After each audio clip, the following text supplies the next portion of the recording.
Magandang araw mga bata! Ako si Teacher Amy at welcome sa aking YouTube channel kung saan ang pag-aaral ay masaya, madali at puno ng kaalaman.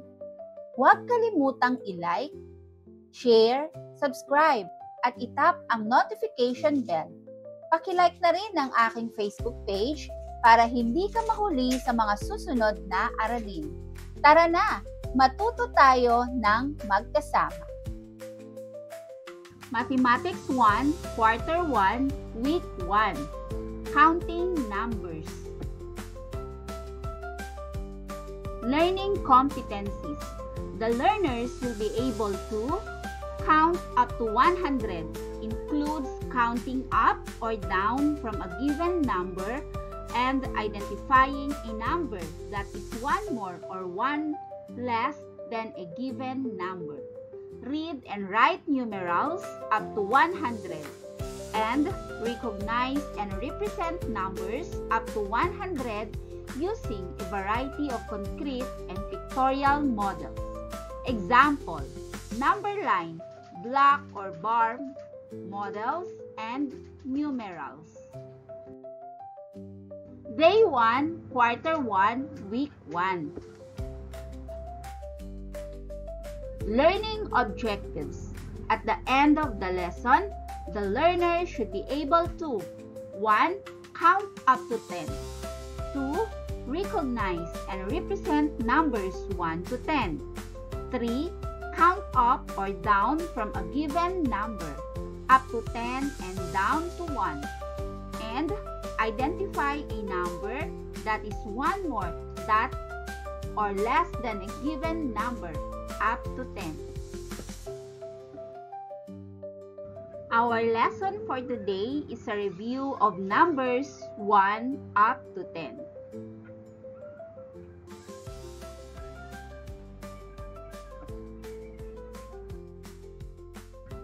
Read 1, 2, 3, 4, 5, 6, 7, 8, 9, 10. One more than, one less than. Count up, count down. Read the numbers. 3, 6, 4, 2, 5, 7, 1, 9, 8, 10.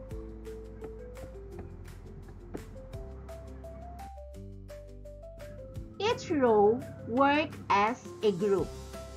Give each row number cards 1 to 10. Each group shall take turns in performing their task. Members of the group shall answer the task by arranging themselves according to the number they are holding. Row 1.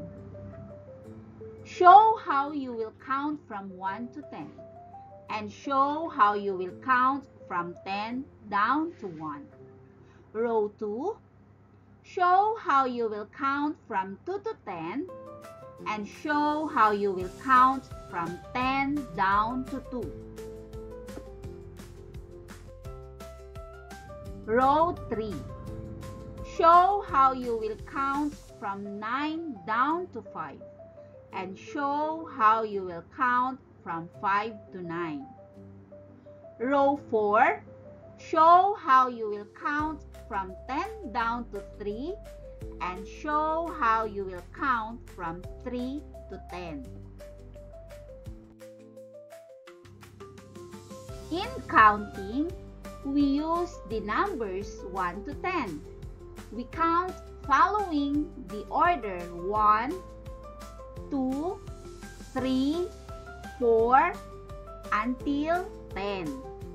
Knowing the order of numbers from 1 to 10, We can use this to count down from 10 to 9, 8, 7, 6, 5, 4, 3, 2, and 1. Activity. Bring out your counters. Using your counters, you will show the number that will represent the answers to each of the following questions. Get the counters that will represent the answer to the question. Post them on the board and write the number represented by the counters in symbol. Question number 1. What number is 1 more than 1? Answer: 2. Question number 2. What number is 1 more than 3? Answer: 4. Question number 3. What number is 1 less than 6? Answer: 5. Question number 4. What number is 1 less than 8? Answer: 7. Question number 5. What number is 1 more than 5? Answer: 6. Question number 6. What number is 1 less than 10? Answer: 9. Question number 7. What number is 1 more than 9? Answer: 10. Question number 8. What number is 1 less than 2? Answer: 1. Question number 9. What number is 1 less than 4? Answer: 3. And question number 10. What number is 1 more than 7? Answer: 8. Generalizations. What numbers did you talk about in the lesson?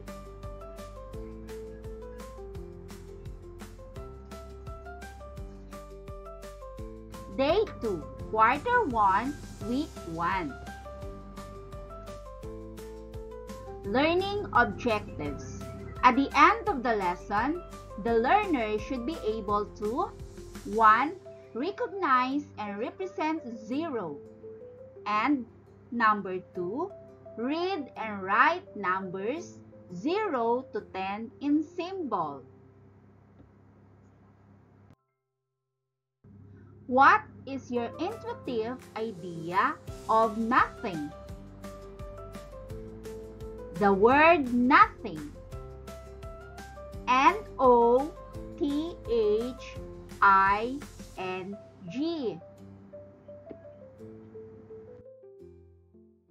Our lesson for today is about number 0. 0.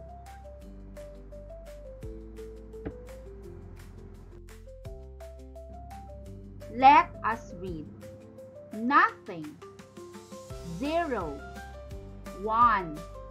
2. 3. 4. 5. 6. 7. 8. 9. 10. Straight line. curved line, circle.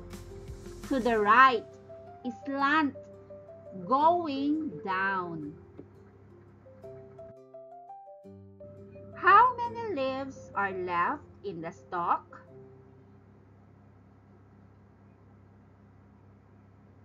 Answer: 3. There are 3 leaves left in the stalk.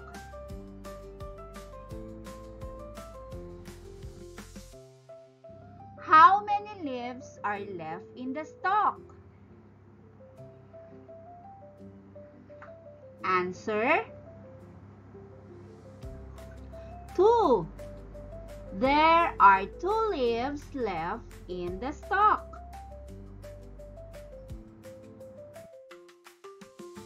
How many leaves are left in the stalk?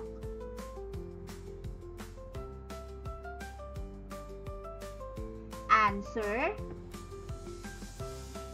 1. There are 1 leaf left in the stalk.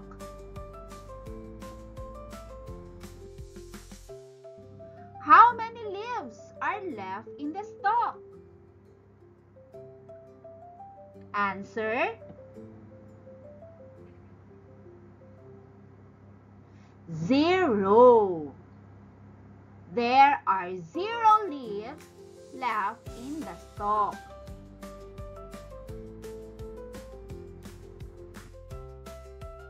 How many bananas are left?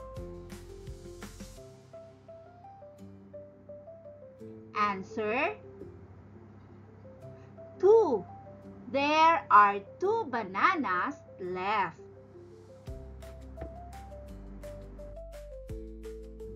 How many bananas are left?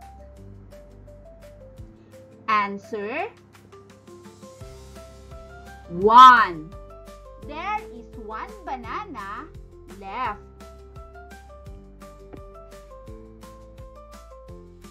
How many bananas are left? Answer: 0. There is 0 banana left.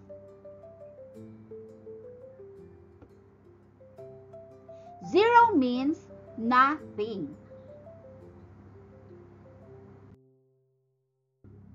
One is more than 0 or 1 is more than 0. 0 is less than 1 or 0 is 1 less than 1. Write 0 in the air.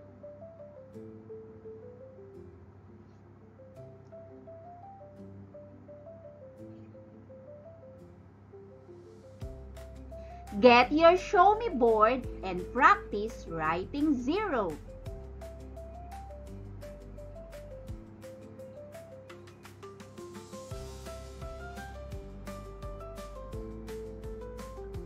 Very good. Do the same using your pad paper.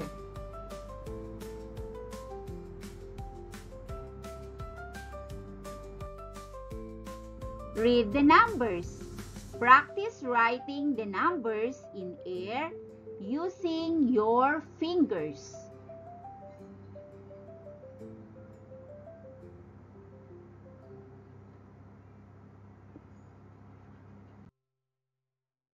Get your pencil and do this in your pad paper.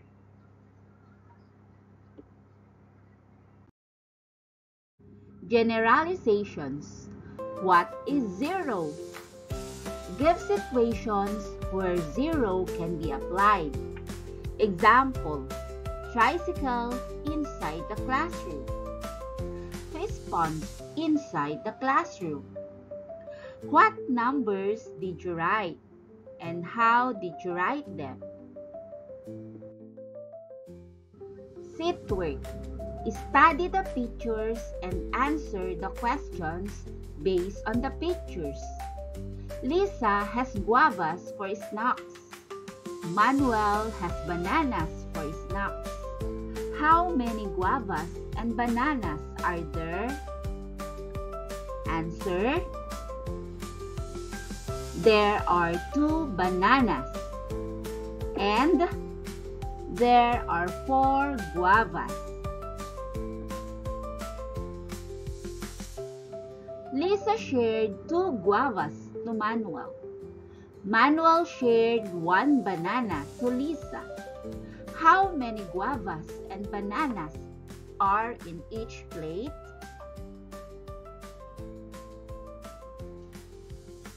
Answer. There are 1 banana and there are 2 guavas. Happily, they finished their snacks together. How many bananas and guavas are left on their plates? Answer. 0 banana and 0 guavas.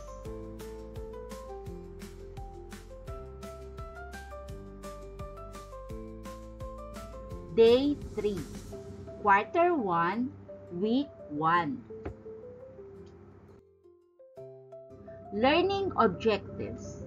At the end of the lesson, the learner should be able to 1. Count up to 15. 2. Recognize and represent numbers 11 to 15. 3. Read and write numerals 11 to 15. And count up and down from a given number up to 15.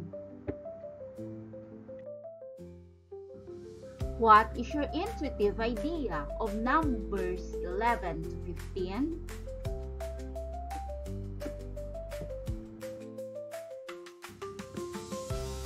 Our lesson for today is about the numbers 11 up to 15.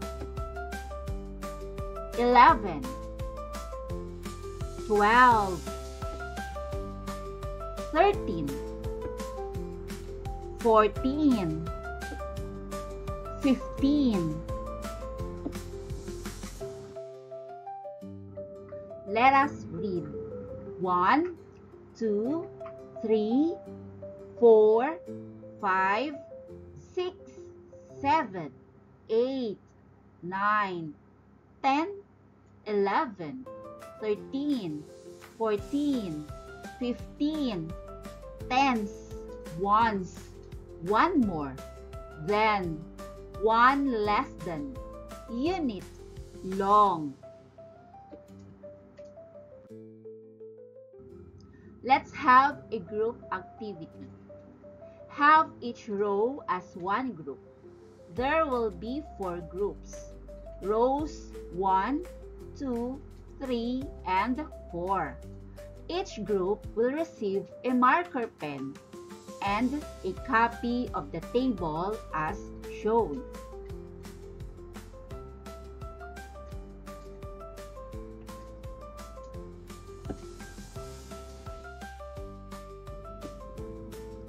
In the table, there are small squares drawn. One small square is called unit. Count the units. Write the number that represents the number of units in symbol. Show your work in front of the class, explaining how your group arrived at the answer. Question number 1. Did each group write the same numbers in symbol?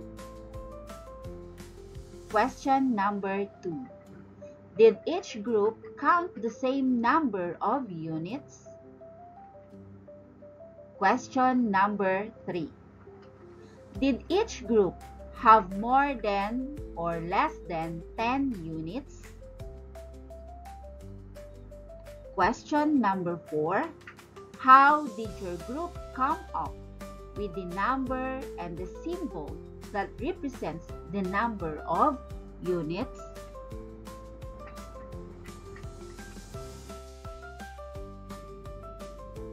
Which group counted more than 10 units? Since this is so, let me group together 10 units.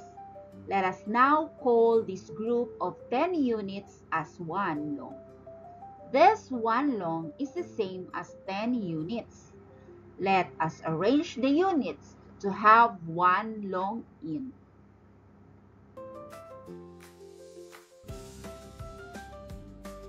Observably, there are units that are left behind. There are several 1 unit left, and they cannot form another group of 10 units. There is 1 on the first row, 2 on the second row, 3 on the third, 4 on the fourth, and 5 on the fifth. To represent this in symbol, let us consider the number of tens and units that they have.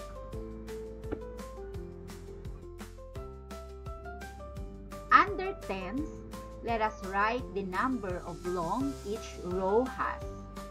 Under ones, let us write the number of units left. Consider the first row and do the following. How many tens are there? Let us write 1 under the tens column. How many ones are there? Let us write 1 under the ones column. Look at the table. We read and write the number that represents this 11. Everybody read. 11. 11 means there are 1 tens and 1 ones. Since 11 has 1 tens and 1 ones, what can you say about 11 in relation to 10? How about 10 in relation to 11?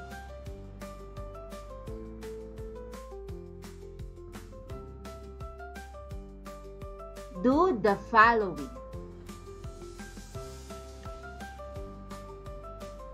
Count from 6 to 15.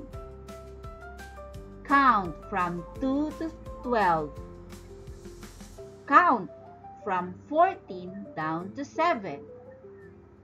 Count from 13 down to 10.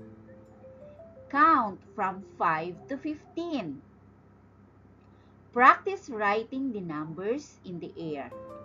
Write the numbers 11 to 15 on a pad paper. Generalizations. What do the numbers 11 to 15 represent?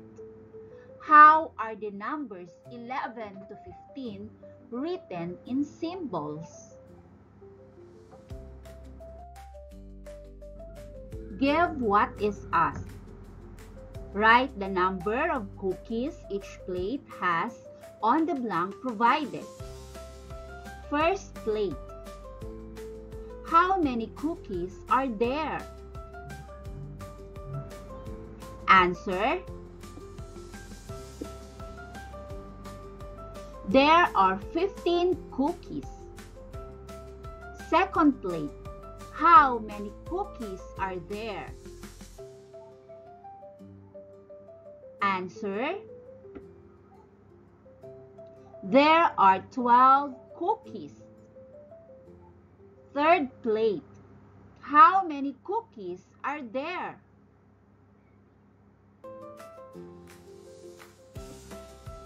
Answer. There are 14 cookies. Draw 13 triangles.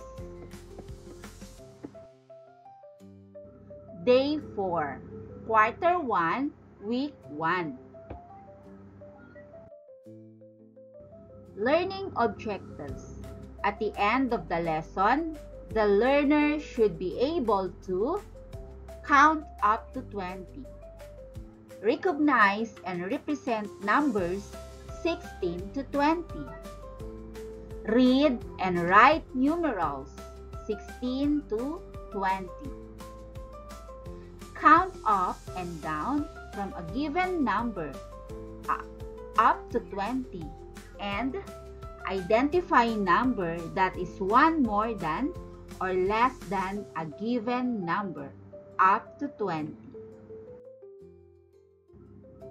What is your intuitive idea of numbers 16 to 20?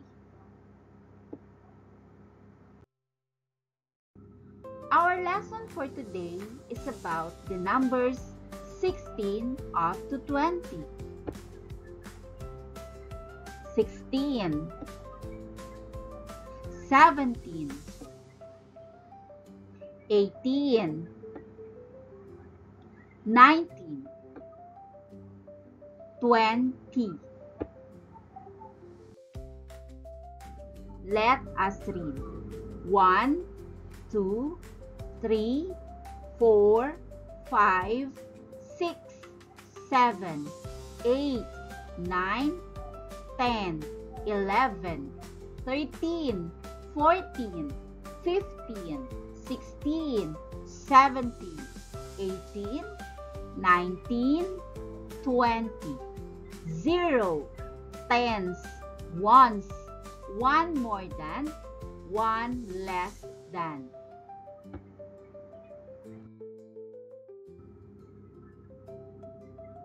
What are your observations about the numbers presented in the table?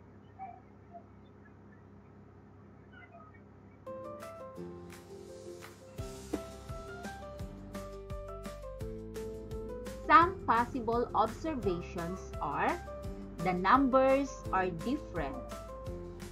There are numbers that are the same. The numbers under the tens column are all the same. They are all 1. The numbers under the ones column are different. The numbers under the ones column are increasing. The numbers under the ones column start from 1 to 5. The numbers from 11 to 15 are increasing.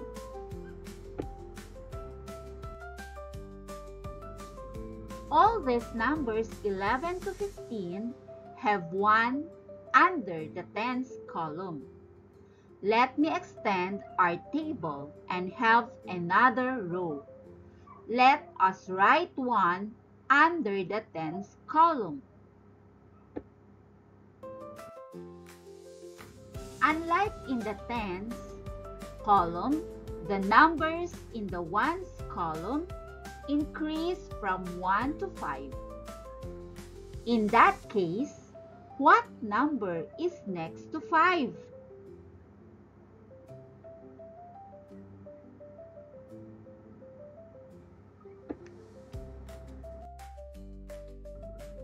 What does the 1 under the tens column and the 6 under the ones column mean?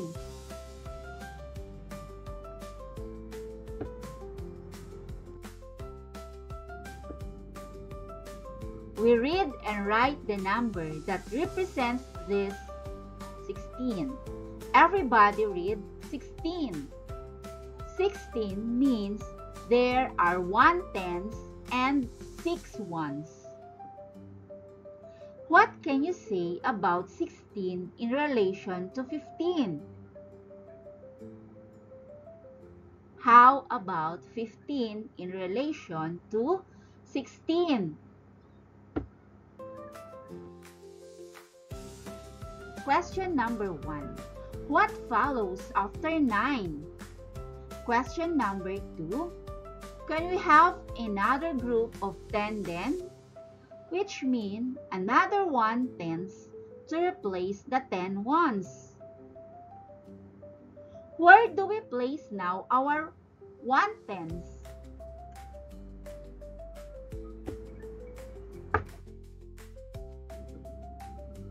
In this case, we have 2 tens, which means 2 groups of 10. We shall then write 2 under the tens column. What shall we write then under the ones column? This 2/10 is represented by the number 20. Let us do the following. Read the numbers 16 to 20, followed by reading the numbers from 20 down to 16. Count from 1 to 20, followed by counting from 20 down to 1. Bring out your Show Me board. Write your answers to the following questions in your Show Me board. Question number 1. What number is 1 less than 20?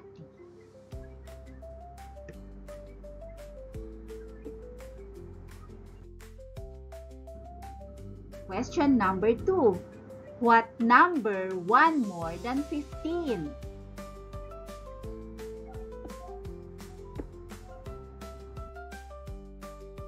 Question number 3. What number is 1 less than 18?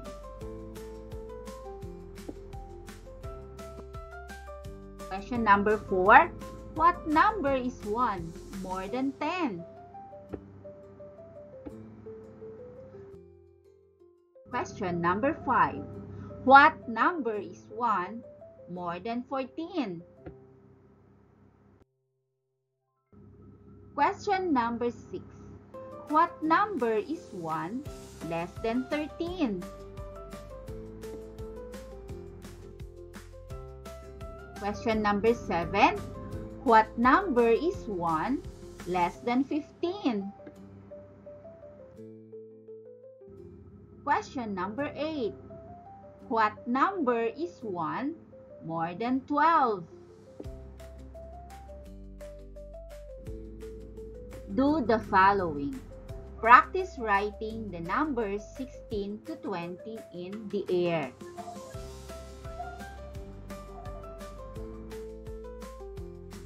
Write the numbers 11 to 15 on a pad paper.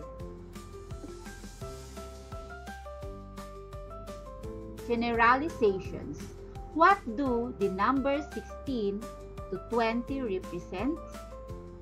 How are the numbers 16 to 20 written in symbols? Zenny, Ernie, Celia, and Rico have their counters scattered on the floor. Zenny and Hector's counters are still inside their boxes. Question number 1.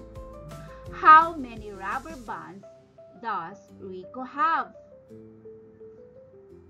Answer: 20 rubber bands. Question number 2. How many square cutouts does Zenny have?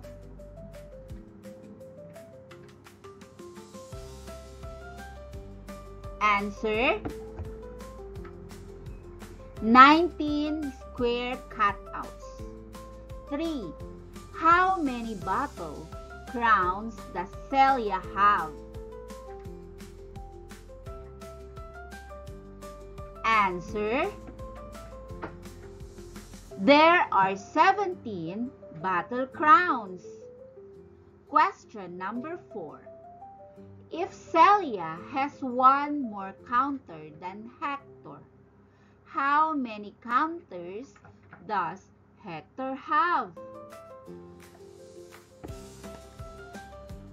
Answer: there are 16 counters. Question number 5. The number of Minda's counter is 1 less than Zenny's. How many counters does Minda have? Answer: 17 counters.